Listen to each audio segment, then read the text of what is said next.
4-нче лицей сәхнәсеннән дуслык җыры яңгырый. Кулга-кул тотынышып, малайлар һәм кызлар игелек кылу, мәрхәмәтлелек турында җырлый. Даун синдромлы балаларның чыгышын карарга бөтен мәктәп җыелган.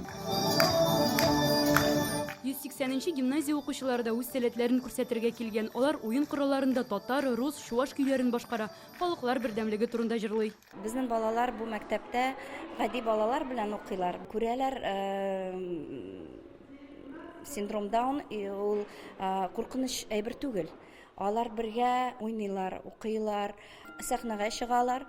Бу балаларда мәрхәмәтлек тәрбияли. Ну, конечно же, мы всегда рады видеть наших детей, когда они выступают на сцене. Балаларыбызны сәхнәдә күреп, без бик шатланабыз. Моңа кадәр аларның үз сыйныфлары белән генә чыгыш ясаганы бар иде.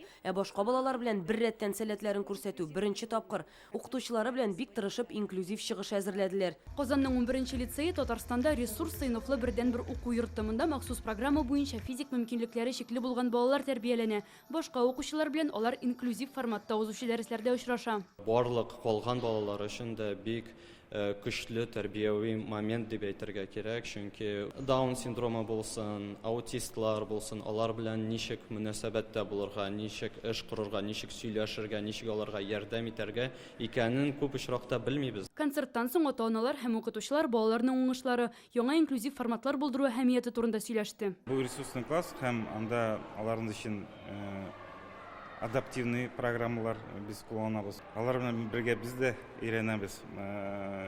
Ничек укытырга шундый балаларны, ничек аларны тәрбияләргә. Безнең республикада без бердән-бер шундый мәктәп.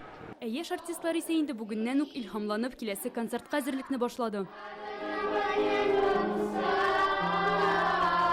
Лиана Бәхтиева, Ләйсән Сәитова, Яңа Гасыр каналы.